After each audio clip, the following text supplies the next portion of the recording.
Hey you all, it's Shawnee. Happy 2023. I am so grateful to be here in this new year. I have so many different things that I am working on that I cannot wait to release, not only for you all, but also for myself as well that I'm doing.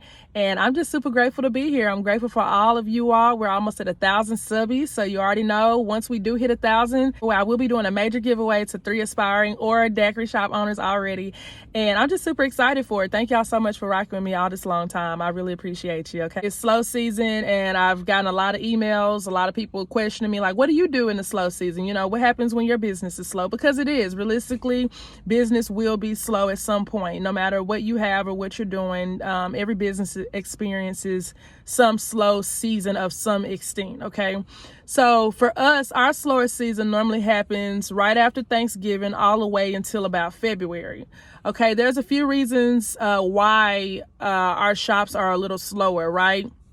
For one, you have to take into an account of the industry that we're in. So you're learning the business of owning a daiquiri shop, but I also want you all to understand the industry that we're in, which is selling alcohol. We're in the alcohol industry, right?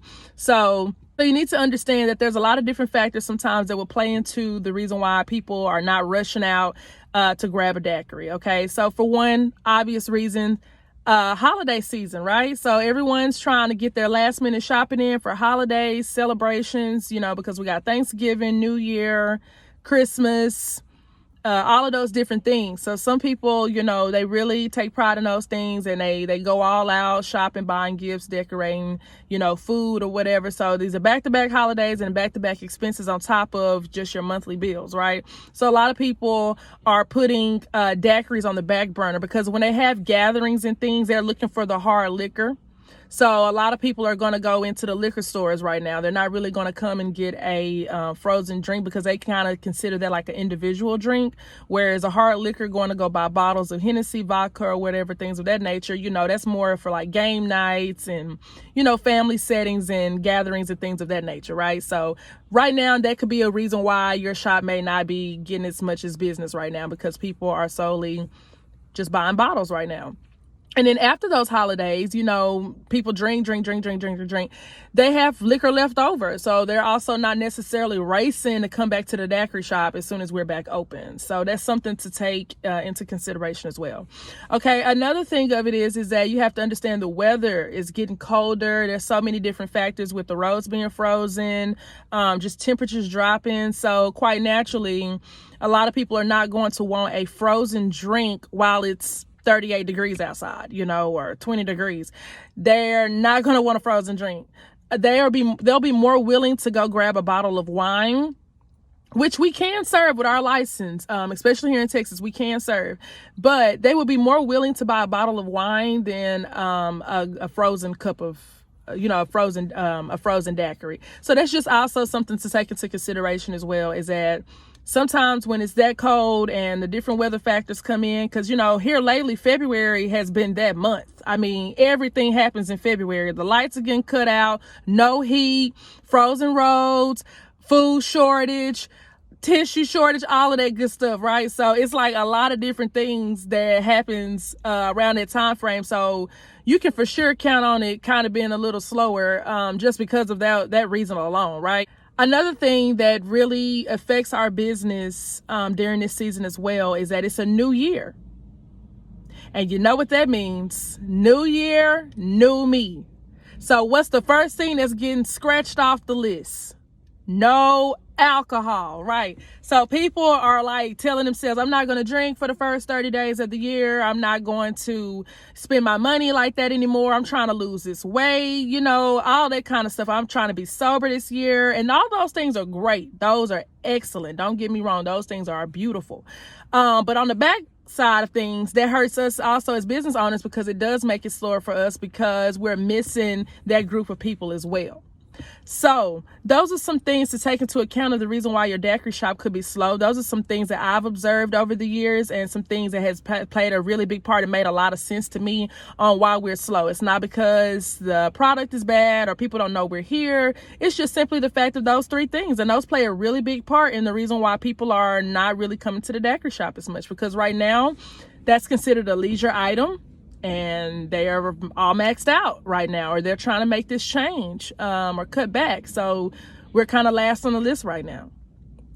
But no worries. We always have to put our thinking caps on in any business that we do, but especially in this industry, to keep things going, keep things afloat, because at the end of the day, we may not be busy during this season, but we need to be steady.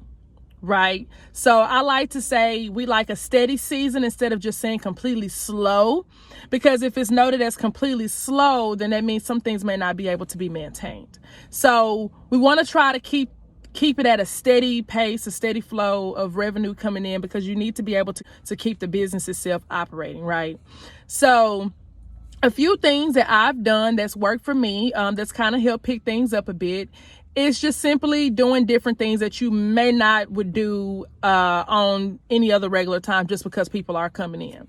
So one of the first things that I do recommend is running a lot more sales, right? I know everyone wants to make all the money and keep it, and I'm with you, you know what I'm saying? But we have to throw sales, and not just any type of sale, a sale that's going to make them bring in some people with them. So for instance, buy one, get one half, you bring a friend, you get these 2 drinks for this price, or, you get a free shot or something, or something of that nature, or whatever you feel is good that you want to feel comfortable giving out to people. But having sales and running a deal is what's going to make people come in too, because that will help them say like, oh, okay, they're having a sale, because remind you, they've already spent all their money doing all these other things, trying to play catch up, trying to do different little things or whatever. So to catch a break on an alcoholic drink will be very beneficial for them. So that's something to also think about during this season, offering more deals, more specials, also offering packages. People like package deals, 2 half gallons and 20 Jell-O shots for $40. I don't know. I'm just throwing something out there.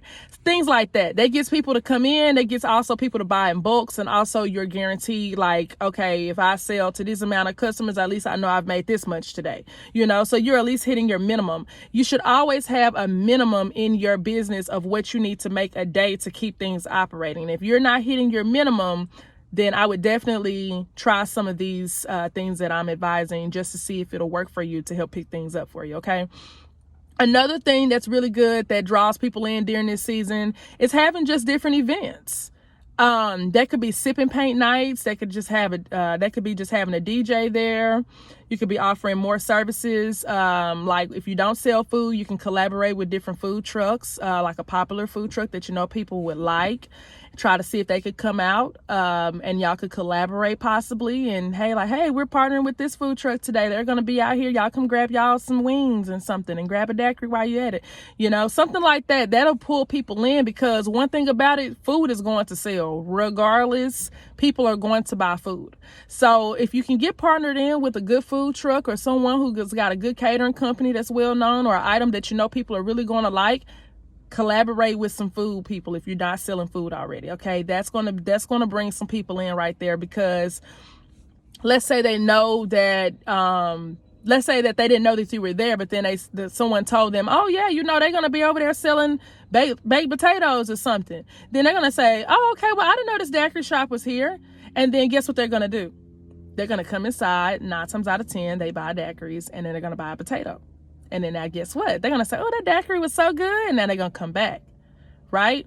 So it's helping them as well. And that's why I like collaborating, because it's exposure for everyone. If it's done and promoted correctly, it's exposure for everyone. So if you don't sell food and you know some people who do, reach out to them and try to see if they can come out. Also check with your city officials and make sure that's okay. Check with your landlords, and if you have enough room for you to be able to do this, I would highly recommend this option. So another option that I've seen a lot of people like is just simply having events. So when you have different events like sip and paint nights, pop-up shop nights, this is where you can include other people.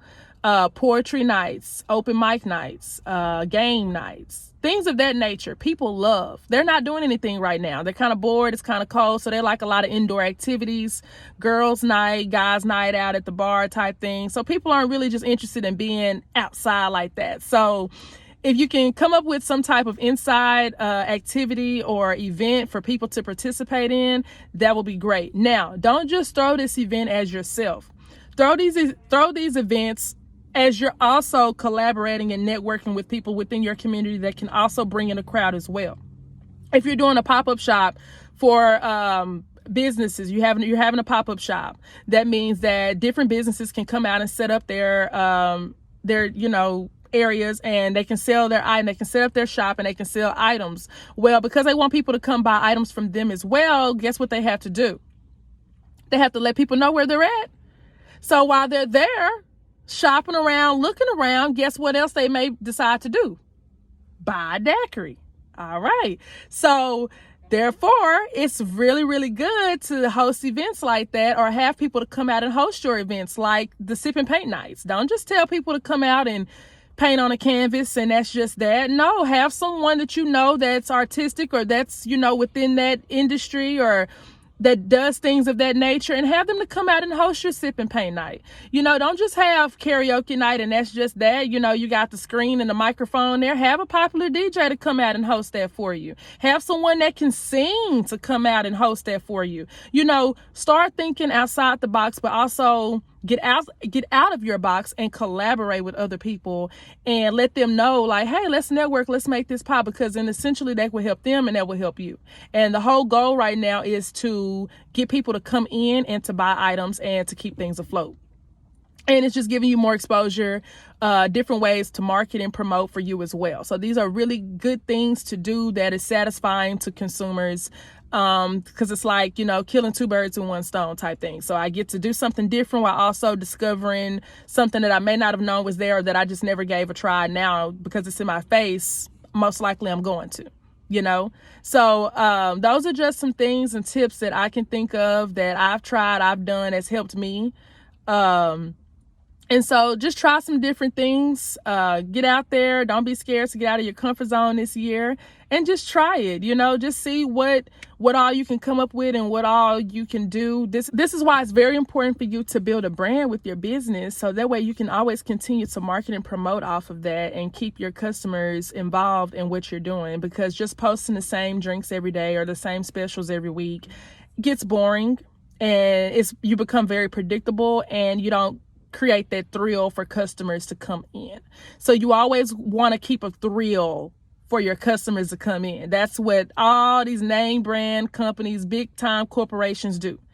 The sauce is the same, but because I had a famous person to promote it, boom, everybody's in line now for the same sauce that we've been eating, or same sandwich or drink or whatever, all because they said this person was promoting it, or they put a different name on it, or, some type of different promotion slogan or whatever. Y'all know what I'm saying? So that's basically the same thing it is with us. All right. We just got to keep our customers thrilled, keep bringing them in, keep delivering good products, consistency, good customer service, and they're going to come. They're going to come out. Things do pick up full speed back in March, because now we got spring break. It's feeling good outside. Some people are like, I got to have a drink now. I went my 30, 60 days now without drinking. I'm time for a drink. So, you got March Madness. We got all kinds of stuff coming up now. So from March till about the beginning of November is definitely our season. So I would definitely say, don't use this time to be discouraged.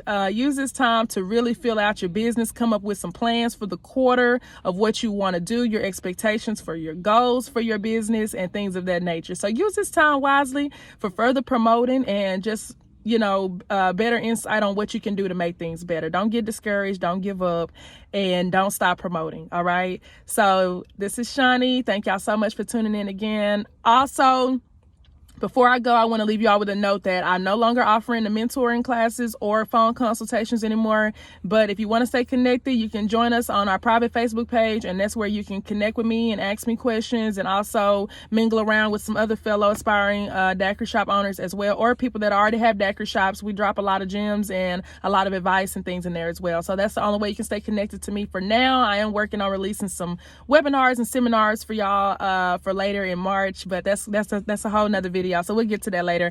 But for now, I want y'all to concentrate on staying encouraged and getting out there and really putting up a good fight for your business. All right. Until next time, I'll talk to y'all later. Bye.